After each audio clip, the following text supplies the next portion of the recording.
You look in the mirror and no longer recognize who's there. Sometimes, without realizing it, those thoughts you don't want to remember come. You can't forget them. It's frustrating, isn't it?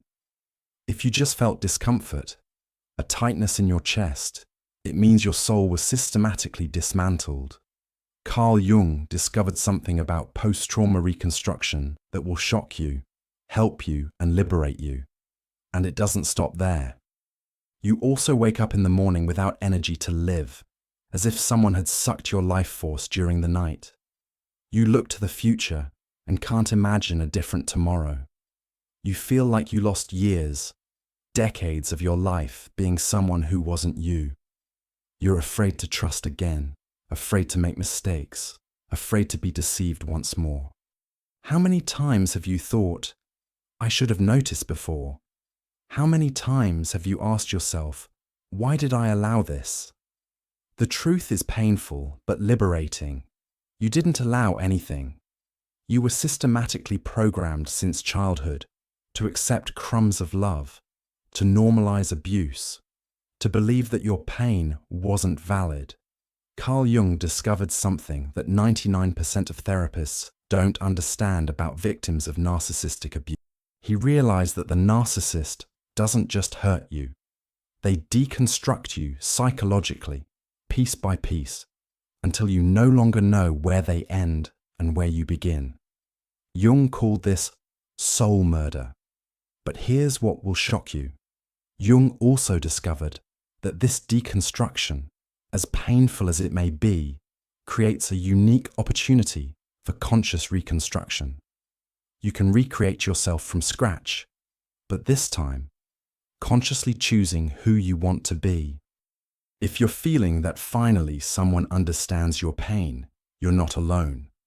There are thousands of people here who went through the same reconstruction.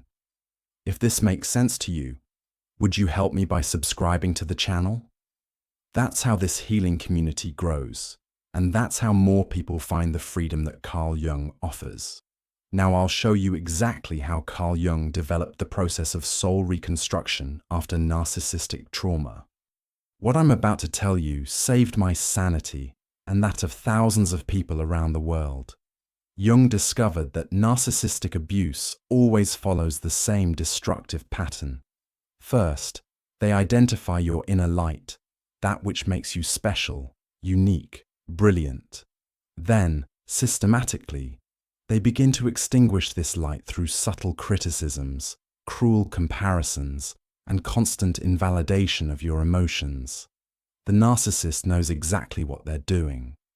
They need to keep you small because your greatness threatens their fragile ego. That's why they taught you that you were too sensitive, too dramatic, too demanding. But the Jungian truth is this: you weren't too sensitive. You were sensitive in the right measure for the wrong people. Jung identified 3 mandatory phases to rebuild your life after narcissistic abuse. He called this the post-trauma individuation process. Pay attention because each phase has its specific traps.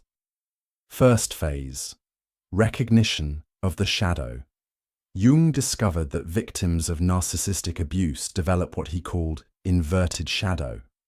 While normal people repress their negative aspects, you learn to repress your positive aspects. You were taught that being happy was selfishness, that having needs was being demanding, that establishing boundaries was being cruel. The narcissist did this purposefully. They knew that if you kept your self-esteem intact, eventually you would leave them. So they systematically destroyed your ability to value yourself. They made you believe you were lucky to have their love, even though that love came with constant humiliation. Jung noticed something disturbing. Narcissistic abuse creates what he called amnesia of greatness. You literally forget who you were before them. You forget your dreams, your passions, your natural qualities. They replaced your authentic personality with a domesticated version that served their purposes. The first phase of reconstruction requires you to recognize this programming. You need to understand that the critical voice in your head isn't yours. It's your abuser's voice internalized. Jung said, "Until you make the unconscious conscious, it will direct your life and you will call it fate." But how did this voice get installed? Through a process Jung identified as existential gaslighting. They didn't just question your perceptions, they questioned your very existence. They made you feel like you were a burden, that your presence bothered others, that the world would be better without you. Here's the exercise that changed everything for you. Every time you criticize yourself, stop and ask, whose voice is this? Who used to talk to me like this? You'll realize that that cruel voice that judges your every move has a first and last name. It's not you. It's them speaking through you. And there's more. Jung discovered that victims of narcissism develop emotional hypervigilance. You became an expert in reading micro-expressions, in detecting subtle mood changes, in anticipating anger explosions. This wasn't paranoia. It was survival. You had to become an expert in others' emotions to protect yourself. Second phase, integration of the persona. Jung discovered that victims of narcissism completely lose contact with their authentic persona. You lived so long being who they wanted you to be that you completely forgot who you really are. This is the most frightening phase because you'll feel lost without identity. What happens here is devastating. You realize that much of your personality was built in reaction to abuse. Your qualities were actually defense mechanisms. Your excessive kindness was fear of conflict. Your need to please was terror of abandonment. Your perfectionism was dread of criticism. Jung called this deconstruction of the false self. It's terrifying because temporarily you're left without any identity. But he discovered something revolutionary. This phase of emptiness is actually the womb of your rebirth. You can't be born into your true essence without first dying to the fabricated personality. But Jung taught something revolutionary. This confusion is temporary and necessary. He said we need to die to the false personality before being reborn to the true one. You're not losing your identity. You're finally getting rid of a false identity that was never yours. During this phase, you'll experience something Jung called ontological hunger, a desperate hunger for authenticity. You'll feel disgusted by anything false, artificial, performative. Your soul is screaming for truth after years of feeding on lies. In this phase, you'll experience what Jung called dark night of the soul. Moments where you no longer know who you are, what you like, what you want from life. This isn't depression, it's rebirth. Your soul is reorganizing itself after years of fragmentation. Jung observed that in this phase, many people panic and run back to the familiar. Even if the familiar is toxic, they prefer the known prison to the unexplored territory of freedom. But those who resist this temptation discover something extraordinary, an inner strength they never knew they possessed. Third phase, the birth of the self. This is the phase of conscious reconstruction. Jung discovered that people who go through narcissistic trauma, when they heal properly, develop an inner strength superior to that of most people.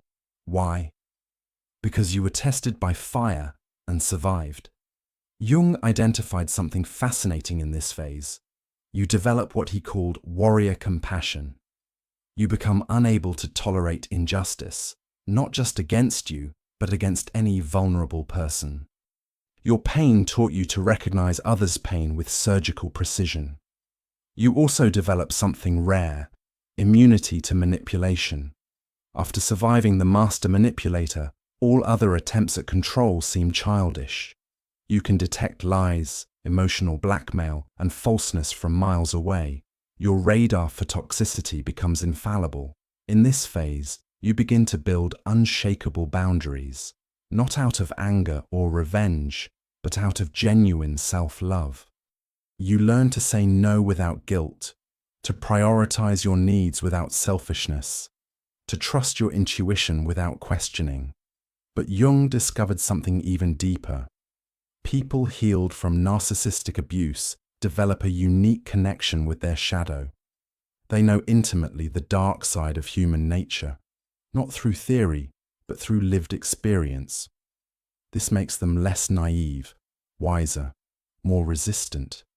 Jung said that people healed from narcissistic abuse become wounded healers. They develop deep compassion for others who suffer, but also unshakable firmness against manipulation. You become like a tree that grew against the wind, flexible, but impossible to break. And here's the beautiful paradox. The more you heal, the more you attract healthy people. Your energy changes, your posture changes, your choices change. You stop tolerating crumbs and start demanding the complete banquet you always deserved. But how to accelerate this process? Jung identified specific practices that work as catalysts for healing. First practice, the truth journal. Every night, write 3 truths about what happened to you that day. Not interpretations, not analyses, just facts. Today my mother called me and I felt a knot in my stomach. Today I said no to something and felt guilty. Today I laughed genuinely for the first time in weeks.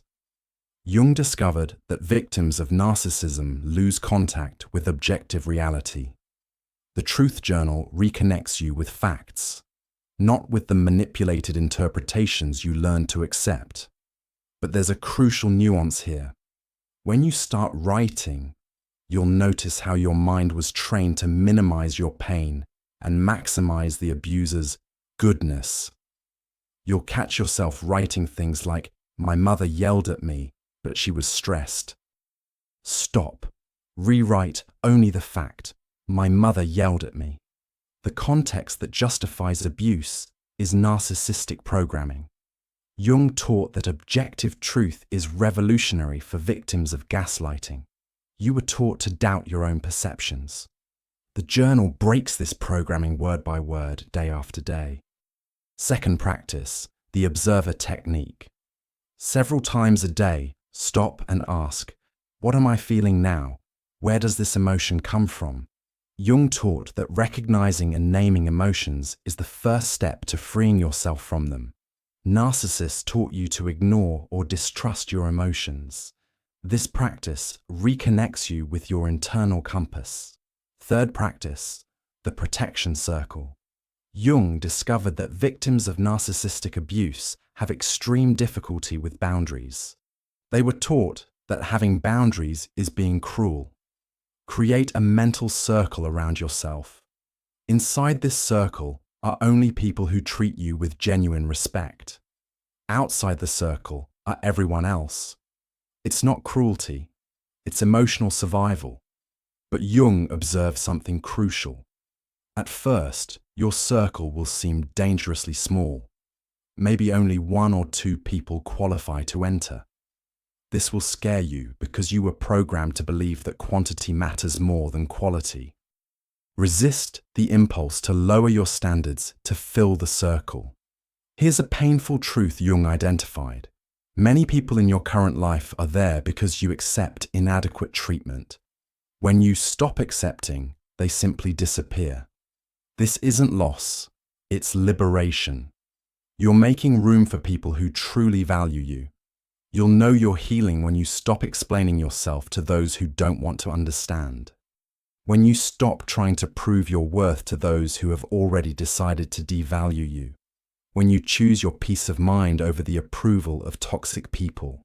The reconstruction process isn't linear. You'll have bad days, moments of doubt, emotional relapses. This is normal and expected. Jung said that healing happens in spirals, not straight lines. Each turn of the spiral takes you to a higher level of consciousness and inner strength. Thousands of people have already freed themselves using exactly this process. People who today have healthy relationships, prosperous careers, genuine inner peace. They're not special. They just consistently applied Jung's teachings for post-trauma reconstruction. The difference between those who heal and those who remain trapped isn't intelligence, It's not willpower. It's the courage to look at the truth and act based on it, even when it's uncomfortable. You deserve a life where you don't have to walk on eggshells to avoid bothering anyone. You deserve relationships where your sensitivity is seen as a gift, not as a problem. You deserve to wake up in the morning with energy and hope, not with fear and anxiety. Carl Jung proved that it's possible to completely rebuild your life after narcissistic abuse. Not just survive, but thrive in a way you never imagined possible. Your healing journey not only liberates you, it breaks the cycle for future generations. If this video touched something deep in you, share in the comments which part impacted you most. Your story might be exactly what another person needs to hear today to take the first step toward freedom. And if you know someone who needs to hear this, share this video. Sometimes healing begins when someone who loves us shows us that there's a better way. Remember, you're not broken. You were systematically dismantled, but that means you can be systematically reconstructed. And this time, you consciously choose each piece you put back.